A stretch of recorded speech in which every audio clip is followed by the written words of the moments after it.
Okay, so welcome back everyone. Today we are going to talk about a very interesting thing that like I have seen a couple of developers are doing like this whenever they are creating a classes, and inside those classes whenever they have a couple of instance variable and also couple of static variable.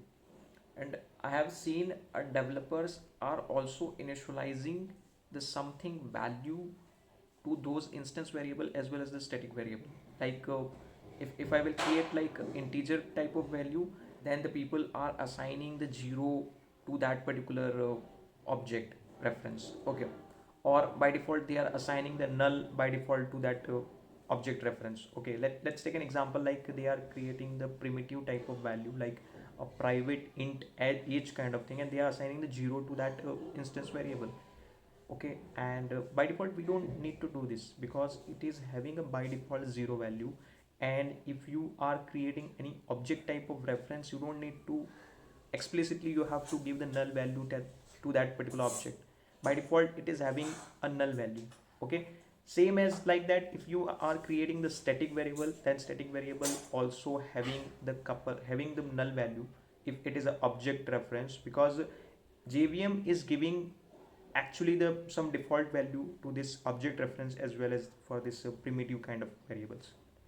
Okay, because the JVM is giving a more priority, and GM is understanding that okay, the instance variable and the static variables are business related data or business related variable, and that's why the JVM is always giving the default value to this kind of variables. As well as the local variables, if we think about the local variables will not have any default value because JVM is not giving that so much importance to this kind of variables, because these are the temporary variables, and these are actually the necessarily required by the developers for the temporary purpose. Okay, that's why the key takeaway from this video is that whenever you have an instance variable or we have a static instance variables or static variables, or we can think about the generic way the class member variables, then if they have some default value which is given by the JVM, then explicitly you don't need to give this. If it is a primitive, they have some default value. If it is object reference, they have a null value. Okay, and if you are thinking about that, if you have boolean kind of variables, then it will by default have a false value.